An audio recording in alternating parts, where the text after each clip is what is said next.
البتہ بے شمار من گھڑت واقعات اس کی ذات سے منسوب کر دیے گئے ہیں۔ ملا کی زندگی میں ایسے واقعات بہت ہوئے جو اپنے انوکھے پن اور ذہانت کی وجہ سے ہمیشہ دلچسپی کا باعث رہیں گے۔ یہی واقعات ملا کی ہر دل عزیزی اور لازوال شہرت کا باعث ہیں۔ ہر محفل کو گرم کرنے کے لیے آج بھی ملا کی یاد تازہ کی جاتی ہے۔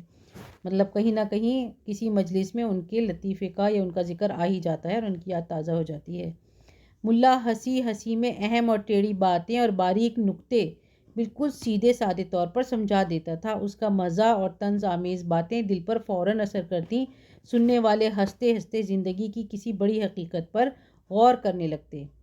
ملا نے سنجیدہ فکر کو بیدار کرنے کے لیے کبھی پند و نصیحت سے کام نہیں لیا، حالانکہ ملا نے زندگی بھر صرف نصیحتیں کی مگر براہ راست نہیں۔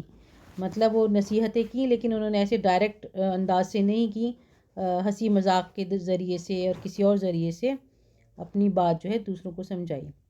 ملا کا نظریہ یہ تھا کہ اس رونی منہ بسوتی دنیا میں لوگوں کو سمجھانے کے لیے ضروری ہے کہ ان کی سمجھ کے مطابق بات کی جائے اور بات سمجھانے کے لیے ہنسی مذاق کو اپنا شعار بنایا جائے۔ ملا نصر الدین نے اپنے اس نظریے کو اس حد تک عملی جامہ پہنایا کہ وہ خود جان بوجھ کر ظرافت کے اس عمل سے گزرتے رہے جس میں تماشے اور تماشائی میں فرق نہیں رہ جاتا اور ہنسانے والے کی اعلیٰ ظرفی اپنے اوپر قہقہہ لگانے اور لگوانے پر بھی قادر ہو جاتی ہے۔ اس طور پر ملا نے عقل مندی کے ساتھ لوگوں کو اچھی باتیں ذہن نشین کرا کے لطیفے کے افادی مرتبے کو بہت بلند منزل عطا کر دی۔ مطلب جب وہ کچھ بات بتا رہے ہوتے تھے تو اس انداز سے بتاتے تھے کہ اگر لوگ ان کے اوپر ہنسنے بھی لگیں اور ان کا اپنا تماشا بن جائے، لیکن وہ اس کی پرواہ نہیں کرتے تھے، بس وہ سوچتے تھے کہ میری بات جو ہے لوگوں تک پہنچ جائے۔ ان کا نام لکھا ہوا ہے احمد جمال پاشا۔ آگے آپ کے آ رہے ہیں بہت سارے الفاظ معنی، کیونکہ یہ کافی اس میں مشکل لفظ تھے۔ اچھی بات ہے آپ یہ سارے پڑھ لیجئے اور یاد کر لیجئے تاکہ آپ کو سبق اچھی طرح سمجھ میں آ جائے۔ اس کے بعد آئیں گے آپ کے سوال جواب اور جو ہے جملے اور الفاظ متضاد وغیرہ ہیں شاید۔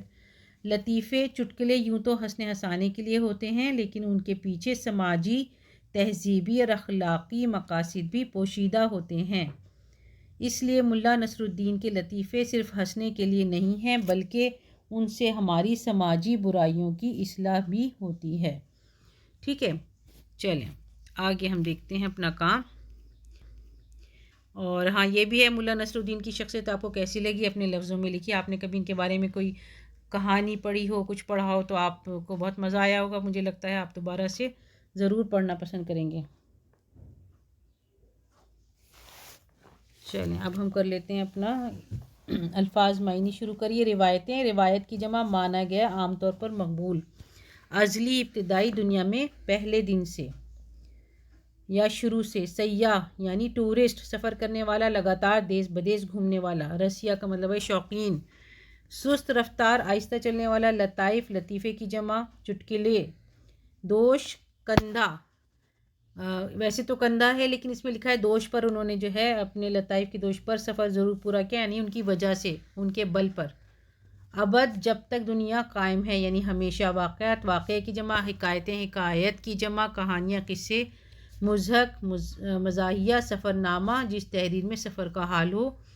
مقبول، مشہور، فیمس۔ حاضر جوابی، فوراً جواب دینا۔ انٹیلیجنس، خوش باشی، خوش رہنا، اچھا وقت ساتھ ساتھ گزارنا۔ لافانی، ہمیشہ رہنے والا، فنا نہ ہونے والا۔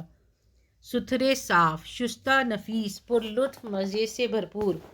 وابستہ، جڑے رہے۔ قیاس آرائی، اندازہ لگانا، خیال کی بات۔ تذکرہ، کتاب جس میں کسی کا حال درج ہو یا حالات لکھے ہوئے ہوں۔ عہد، زمانہ یا دور۔ فاقہ مشتی، فاقے میں خوش، غربت میں مطمئن۔ سرشار، بے حد خوش۔ حرفن مولا، بہت سی خوبیوں کا مالک، ملٹی ٹیلنٹڈ۔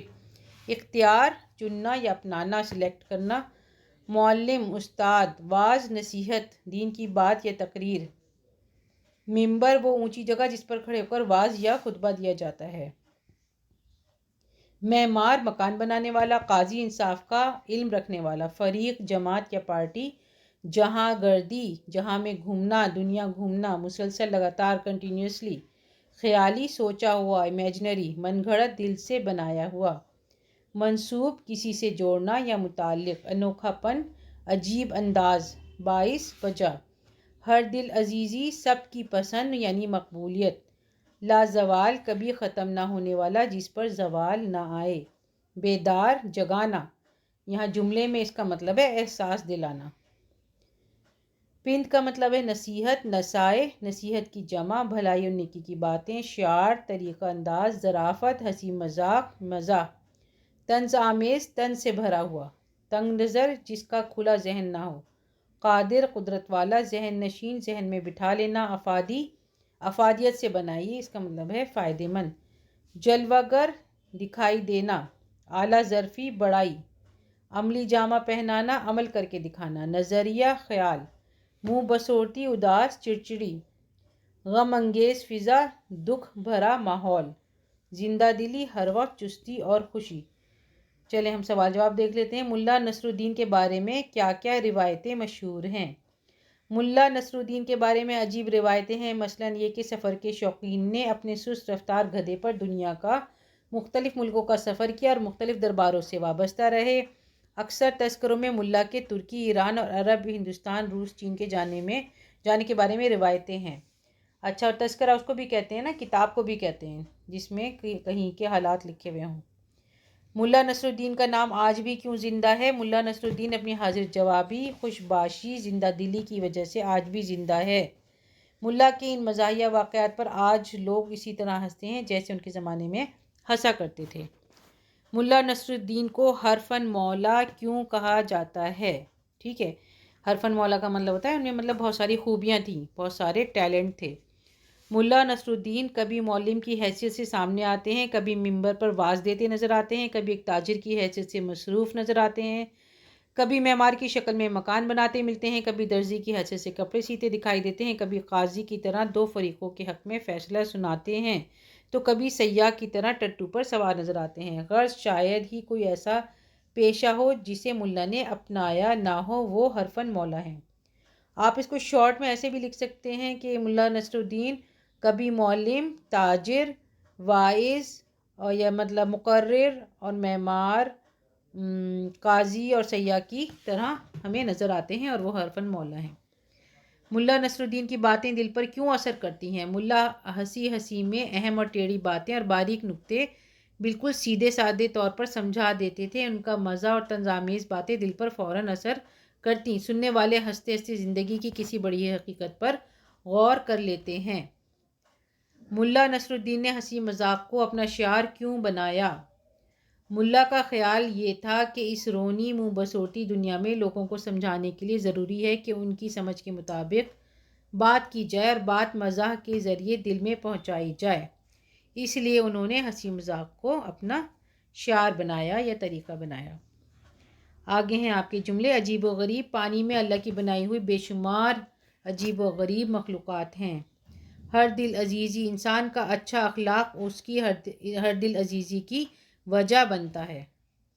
آپ کو اس کا میننگ بھی بتا دیتے ہیں۔ عجیب و غریب کا مطلب ہوتا ہے یعنی جو بالکل اسٹرینج ہوں، ایسی چیزیں، اور ہر دل عزیزی یعنی جو سب کو پسند آئے، سب کے دل کو بھائے۔ سرشار، سرشار کا مطلب ہوتا ہے خوشی میں ڈوبا ہوا یا بہت زیادہ خوش۔ جب انڈیا کرکٹ میچ جیت جائے تو ہر کوئی سرشار نظر آتا ہے۔ بیدار، بیدار کا مطلب ہوتا ہے جاگنا۔ پرندوں کا ہم سے پہلے بیدار ہونا ہمارے لیے باعث ندامت ہے۔ جہاں گردی، جہاں گردی، جہاں میں گھومنا پھرنا، دنیا میں گھومنا پھرنا۔ سندباد کے جہاں گردی کے قصے کتابوں میں ہم پڑھتے آئے ہیں۔ لازوال یعنی جس کو زوال نہ ہو۔ علم ایک لازوال دولت ہے، علم ایک بے مثال طاقت ہے۔ آپ یہ شعر لکھ سکتے ہیں۔ حاضر جوابی، بیربل اپنی حاضر جوابی کے لیے مشہور تھے۔ آگے آپ کے جو الفاظ دیے گئے ہیں ان کی جمع لکھنی ہے۔ نصیحت، نصائح، حیثیت، حیثیتیں، مصروف، مصروفیات، روایت، روایات، ویسے آپ کی کتاب میں روایتیں بھی لکھا ہوا ہے۔ حکایت، حکایات اور حکایتیں بھی لکھ سکتے ہیں۔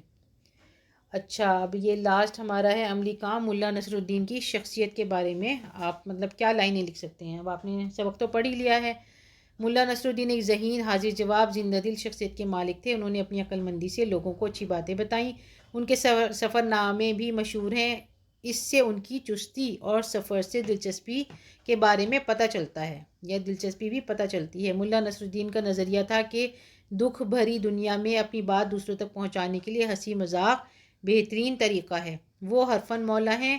روایتوں میں مختلف کردار مثلاً معلم، مقرر، تاجر، معمار، قاضی، درزی، سیاح کے رول میں نظر آتے ہیں۔ ملا نصر الدین نے اہم باتوں کو سادہ طریقے سے سمجھایا۔ ان کے لطیفے صرف ہنسنے کے لیے نہیں بلکہ ان سے ہماری سماجی برائیوں کی اصلاح بھی ہوتی ہے۔ ٹھیک ہے، آپ کا یہ سبق مکمل ہو گیا ہے اور ہم آ گئے ہیں اپنے سیکنڈ لاسٹ سبق پر۔ اس کے بعد ہماری کتاب مکمل ہو جائے گی، لیکن آپ اور ہمارا سفر چلتا رہے گا اردو سفر میں۔ اللہ حافظ۔ اردو سفر کو زیادہ سے زیادہ لائک، شیئر اور سبسکرائب کریے۔ اللہ حافظ۔